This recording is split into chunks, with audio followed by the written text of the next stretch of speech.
Yes, you got to go back, you got to fix some things, but they feel like it's worth fixing and they feel like they can use it if these things are addressed. That's a good indicator. Um, if you're hearing back and they're saying, "Hey, we like your stuff. We just don't have a need for it right now. It sounds really good. Check back in a couple months, a month, a few months, whatever." That's another good indicator. It's just you're just not in alignment at that time with what you have. But they like your work and they want to hear more. It's a good indicator. So keep going.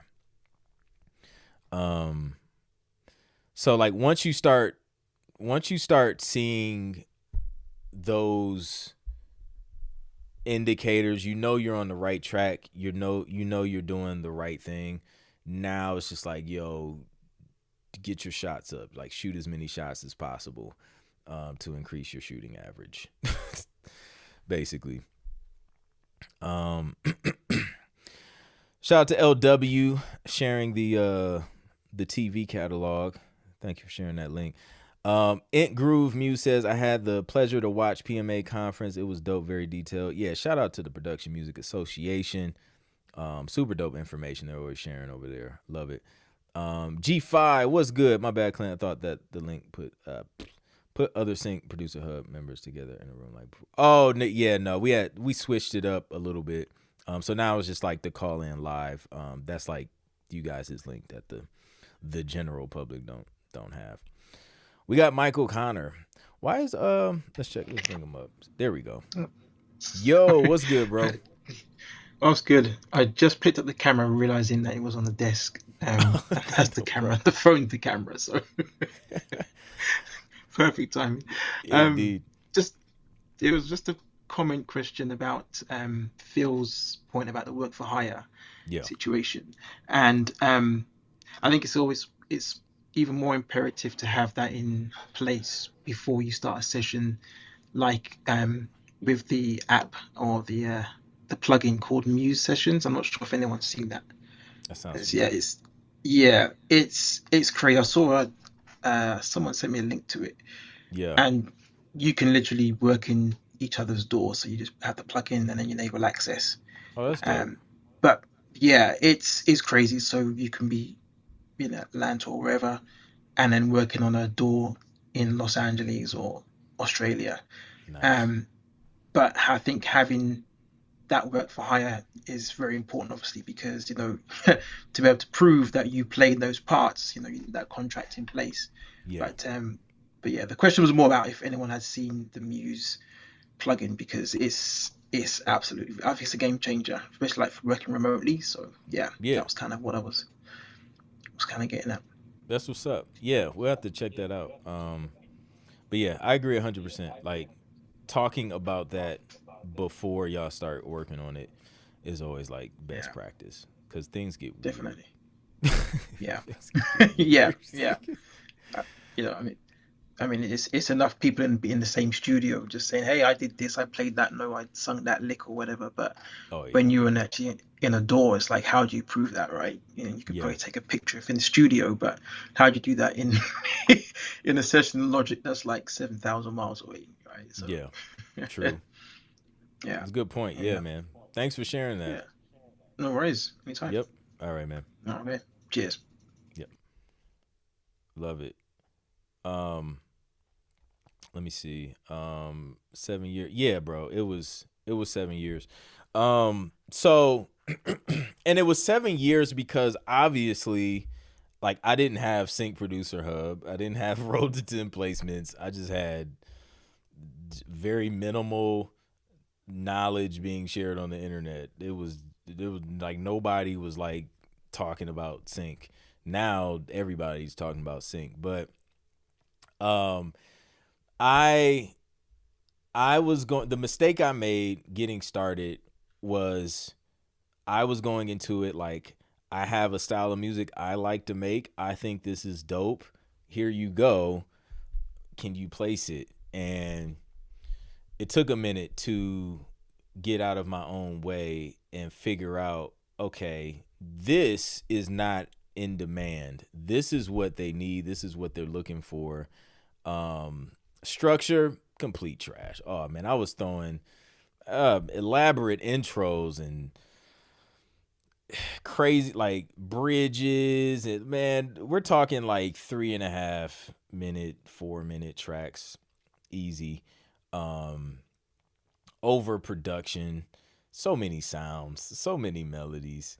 I was doing all the things I try and prevent producers from doing. I was doing it all. That's why I say, like, don't do this or do this instead, because I did it and it didn't work.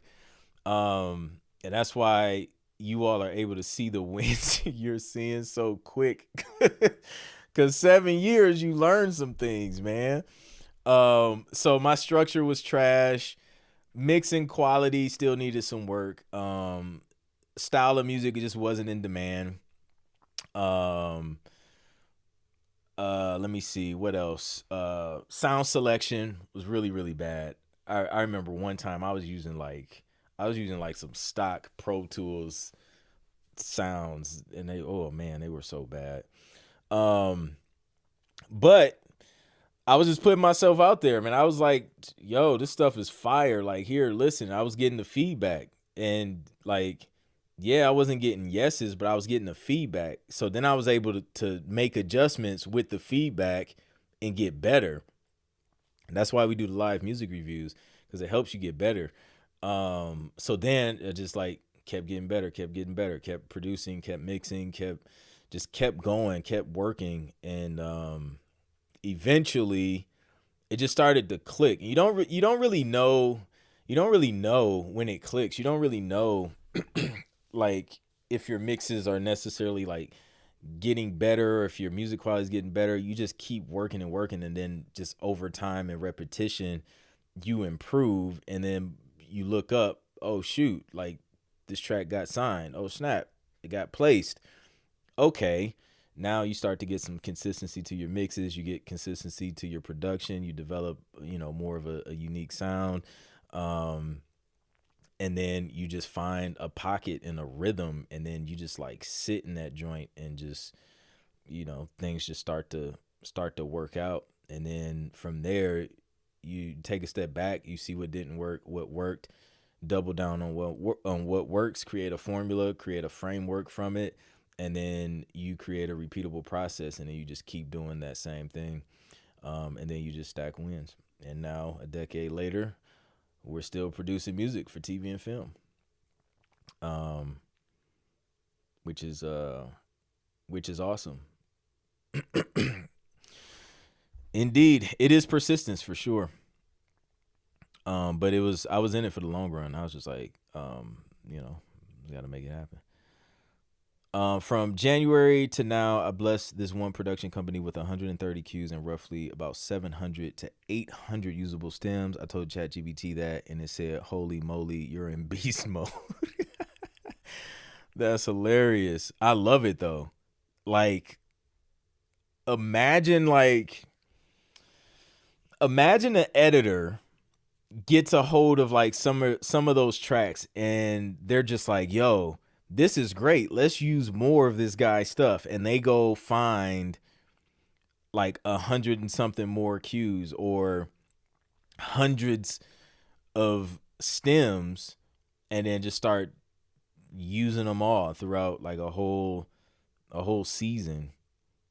And then all of a sudden you go from like things are going kind of slow to just like, yo, I just got like a whole bundle of placements. It can happen. What's up, Mr. High C? Good to see you. Yeah, man. 100%. Yeah, man. Shout out to these guys. Um, yeah, man. Quality info for sure. Travis Lewis, thanks for sharing your story, big bro. Absolutely, man. Absolutely. If you guys have any other questions, drop them in the chat. For the new people joining, this is Sing Producer Live, talking about how to get your music placed in TV and film, how to get unstuck if you're stuck. And then in a little bit, we're going to start reviewing some music and seeing if it's ready for TV and film. If you have not gotten your Shades of Sync ticket, Go to shadesofsync.com, grab that joint immediately because the price will shoot up for those who like to wait last minute. I know us creative people, we be some last minute people sometime, myself included. So I get it. But you will you will pay the price for procrastination. But it's gonna be super dope, man. We got some amazing guests. Um, Super dope venue, bigger space to fit more people in because you know, yeah, we packed out the previous venue like 2 years in a row. So we just like, okay, let's give the people a little more space. But it's gonna be fire.